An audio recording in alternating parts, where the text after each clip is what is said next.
What's up, guys? Welcome back to another episode of Mind Something. If you're new here, my name is Jake, and in today's video, SRBminer has just dropped a new release that blows away the old version of Dynex mining. It is stunning. This is probably one of the biggest improvements from one version to the next on total hash rate improvement that I've seen in a very long time. So it's important that hopefully you're seeing this video early because difficulty is about to skyrocket.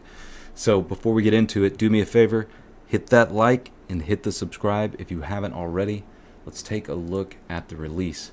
So SRBminer version 2.2.3, improved mining performance on algorithm Dynex for AMD and Nvidia, added fan control for Nvidia GPUs, added support for GFX 900 on ROCm drivers for algorithm Dynex, and some minor bug fixes. So I was looking back at one of my latest videos on Dynex whenever SRBminer released the first version, and back then it was still using the CPU for the proof of useful work part of the algorithm. And at this point, in this particular video, I was dual mining to offload some of that CPU load. So we had 3 cards that were mining Caspa and 4 cards that were mining Dynex. So we got a 3080 Ti at 549 megahash at 136 watts, a 3080 at 484 hash, I should say, at 115 watts, a 3070 at 384 at 83 watts, and a 3070 Ti at 387 at 83 watts. So whenever I updated to the latest version on AMD and Nvidia, moving the proof of useful work side of the algorithm to the GPU instead of the CPU, we did lose a little bit of hash rate, but we gained it at the pool, I suppose. But this latest version it's ridiculous how much better it is. So before we get into the numbers, I do want to take a look at difficulty real quick. So right now difficulty has been dipping down, and if we take a look at the hash rate, it is also pointed down.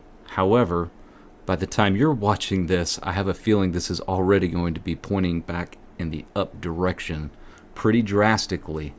So let's take a look at the farm right now. So I have let's see here, 4 rigs here, and then 2 rigs here that are on Dynex, and then we have 1 that's on Caspa, and I'm just hosting this rig right here. But let's go back and take a look. So we're sitting at 1,954 watts and 24 kilohash, but notice we're 587 megahash on Caspa, and that particular rig is using about 200 watts of that. So let's take a look. All right, so Alderon is 6 3070 Ti's. We are sitting at 847 hash at 57 watts.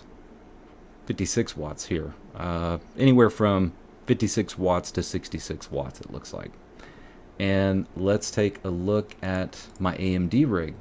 So the 6600 rig, let's see if we can figure out what we were sitting at prior to changing.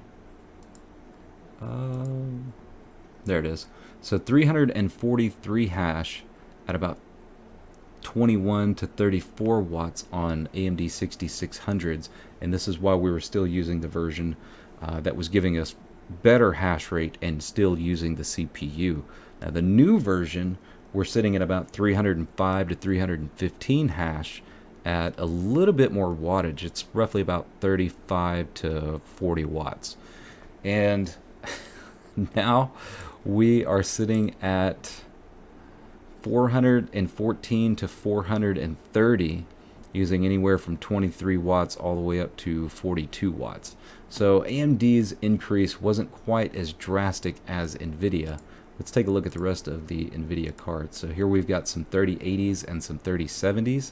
A 3080 is sitting at 1.14 kilohash at 85 watts. 3070 sitting at 845 at 56 watts. And then we've got a few more in this rig, Tatooine. So a 3060 Ti, 824 hash at 52 watts. We got a 3080 Ti at 1.3 kilohash at 106 watts. And yeah, we've already covered the 3070, 3080, and the 3070 Ti. So very drastic improvements here.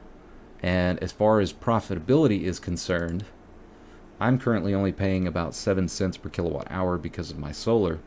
And it may be even better than that actually if I'm really only using about 2,000 watts. And we're sitting at $17 a day in revenue and $14.19 a day in profit. And this isn't even my whole farm. I still have a 3080 in my desktop and another 3080 Ti in my gaming rig. So yeah, it's looking really good, but I don't know how long it's going to be looking good. Hopefully you guys are watching this video somewhat early. Let's go ahead and take a look at what hash rates were listed at. So a 3070 on hashrate.no is currently showing 444 hash at 96 watts. Let's go back here. So we're sitting at 844 at 60 watts or 53 watts here. So that's substantial. Going back, let's take a look at a few others. Oh, you know what? We forgot to look at a 3090. So I've got a 3090 and a 3070 in here. Or excuse me, a 2070 Super. So a 2070 Super, 700 hash at 54 watts.